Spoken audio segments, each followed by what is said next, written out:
I'm here to recruit men to support gender equality. Wait, what? What do men have to do with gender equality? Gender equality is about women, right?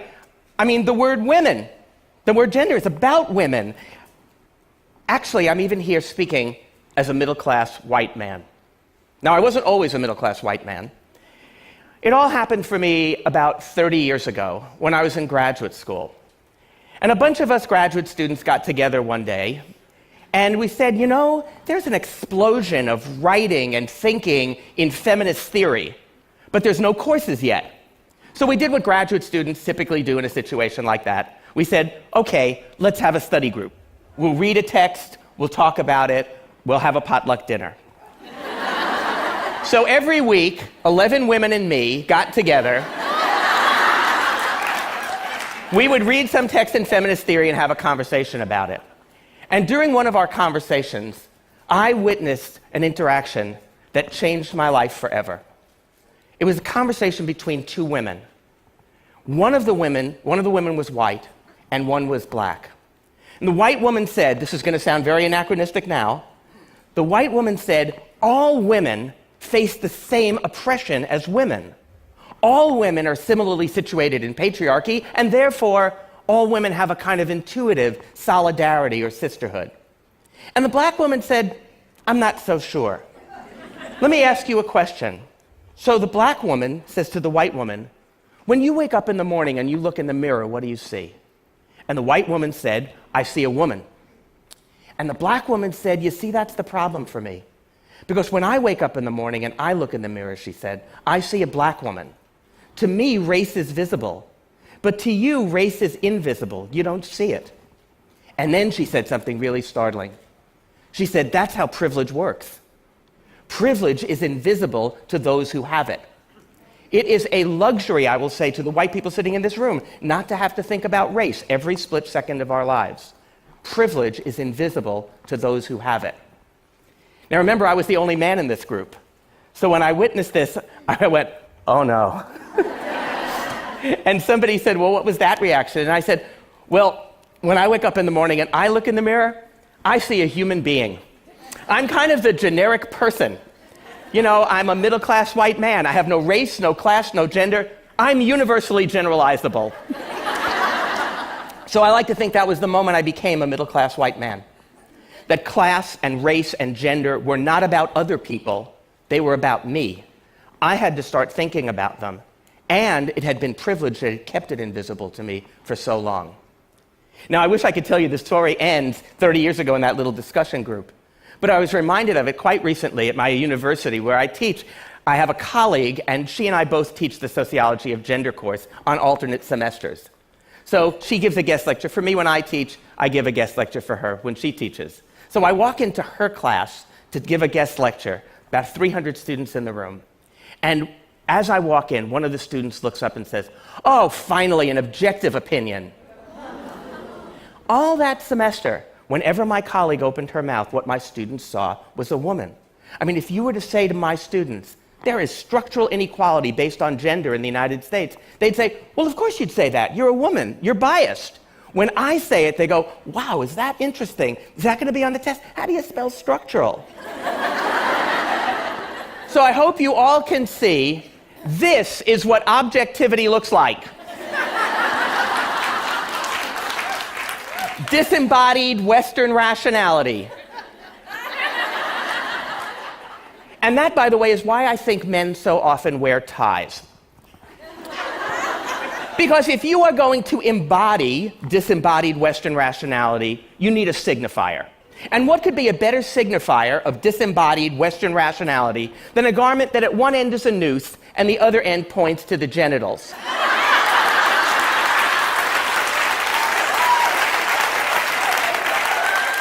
That is mind-body dualism right there.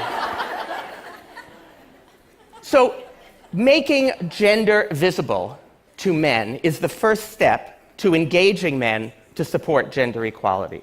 Now, when men first hear about gender equality, when they first start thinking about it, they often think, many men think, well, that's right, that's fair, that's just, that's the ethical imperative. But not all men. Some men think the lightning bolt goes off and they go, oh my God, yes, gender equality, and they will immediately begin to mansplain to you your oppression. They see supporting gender equality something akin to the cavalry, like, thanks very much for bringing this to our attention, ladies, we'll take it from here. This results in a syndrome that I like to call premature self-congratulation. There's another group, though, that actively resists gender equality, that sees gender equality as something that is detrimental to men. I was on a TV talk show opposite 4 white men. This is the beginning of the book I wrote, Angry White Men. These were 4 angry white men who believed that they, white men in America, were the victims of reverse discrimination in the workplace. And they all told stories about how they were qualified for jobs, qualified for promotions. They didn't get them. They were really angry. And the reason I'm telling you this is I want you to hear the title of this particular show. It was a quote from one of the men. And the quote was, "A black woman stole my job." And they all told their stories, qualified for jobs, qualified for promotions, didn't get it, really angry. And then it was my turn to speak. And I said, I have just one question for you guys. And it's about the title of the show. A black woman stole my job. Actually, it's about one word in the title. I want to know about the word my. Where did you get the idea it was your job? Why isn't the title of the show A Black Woman Got the Job or A Black Woman Got a Job? Because without confronting men's sense of entitlement, I don't think we'll ever understand why so many men resist gender equality.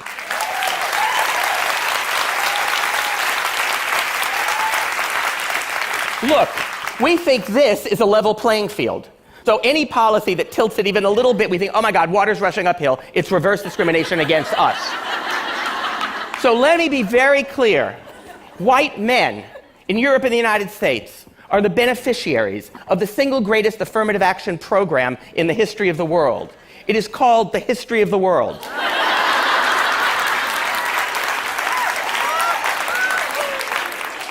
So, now I've established some of the obstacles to engaging men, but why should we support gender equality? Of course, it's fair, it's right, and it's just. But more than that, gender equality is also in our interest as men. If you listen to what men say about what they want in their lives, gender equality is actually a way for us to get the lives we want to live. Gender equality is good for countries. It turns out, according to most studies, it turns out that those countries that are the most gender equal are also the countries that score highest on the happiness scale. And that's not just because they're all in Europe.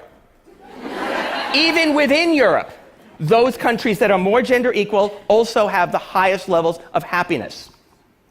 It is also good for companies.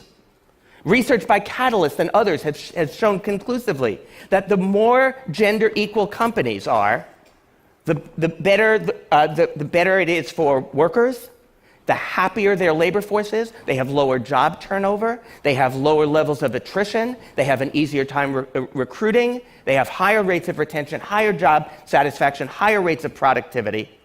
So the question that I'm often asked in companies is, boy, this gender equality thing, that's really going to be expensive, huh? And I say, oh no. In fact, what you have to start calculating is how much gender inequality is already costing you. It is extremely expensive. So it is good for business. And the other thing is, it's good for men. It is good for the kind of lives we want to live. Because young men, especially, have changed enormously. And they want to have lives that are animated by terrific relationships with their children. They expect their partners, their spouses, their wives to work outside the home and be just as committed to their careers as they are. I was talking, give you an illustration of this change. Some of you may remember this. When I was a lot younger, I remember there was a riddle that was posed to us. And some of you may wince to remember this riddle. This riddle went something like this.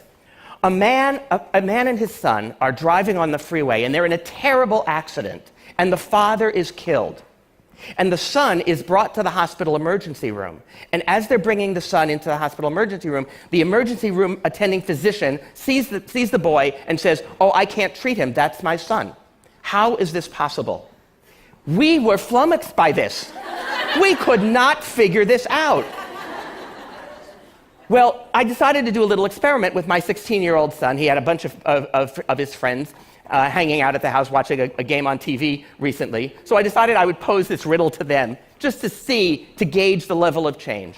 Well, 16-year-old boys, they immediately turned to me and said, "It's his mom," right? No problem, just like that. Except for my son, who said, "Well, he could have two dads."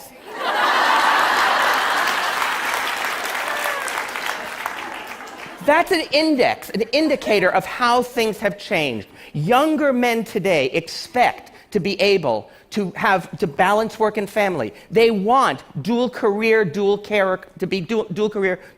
couples. They want to be able to balance work and family with their partners. They want to be involved fathers.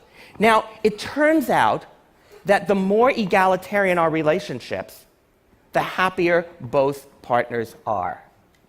Data from psychologists and sociologists are quite persuasive here. I think we have the persuasive numbers, the data, to prove to men that gender equality is not a zero-sum game, but a win-win. Here's what the data show. Now, when men begin the process of engaging with balancing work and family, we often have two phrases that we use to describe what we do. We pitch in and we help out. And I'm going to propose something a little bit more radical. One word: share. Because here's what the data show. When men share housework and childcare, their children do better in school. Their children have lower rates of absenteeism, higher rates of achievement. They are less likely to be diagnosed with ADHD. They are less likely to see a child psychiatrist. They are less likely to be put on medication. So when men share housework and childcare, their children are happier and healthier. And men want this. When men share housework and childcare, their wives are happier. Well, duh. Not only that, their wives are healthier. Their wives are less likely to see a therapist, less likely to be diagnosed with depression, less likely to be put on medication, more likely to go to the gym. Report higher levels of marital satisfaction. So when men share housework and childcare, their wives are happier and healthier. And men certainly want this as well. When men share housework and childcare, the men are healthier. They smoke less, drink less, take recreational drugs less often. They are less likely to go to the ER, but more likely to go to a doctor for routine screenings. They are less likely to see a therapist, less likely to be diagnosed with depression, less likely to be taking prescription medication. So when men share housework and childcare, the men are happier and healthier. And who wouldn't want that? And finally, when men share housework and childcare, they have more sex. Now, of these four fascinating findings, which one do you think Men's Health magazine put on its cover? Housework makes her horny. Not when she does it. Now, I will say, just to remind the men in the audience, these data were collected over a really long period of time, so I don't want listeners to say, okay, I think I'll do the dishes tonight. These data were collected over a really long period of time. But I think it shows something important. That when Men's Health magazine put it on their cover, they also called it, you'll love this, chore play. So, what we found is something really important. That gender equality is in the interest of countries, of companies, and of men, and their children, and their partners. That gender equality is not a zero-sum game, it's not a win-lose, it is a win-win for everyone. And what we also know is we cannot fully empower women and girls unless we engage boys and men. We know this. And my position is that men need the very things that women have identified that they need to live the lives they say they want to live in order to live the lives that we say we want to live. In 1915, on the eve of one of the great suffrage demonstrations down Fifth Avenue in New York City, a writer in New York wrote an article in a magazine. And the title of the article was Feminism for Men. And this was the first line of that article. Feminism will make it possible for the first time for men to be free. Thank you.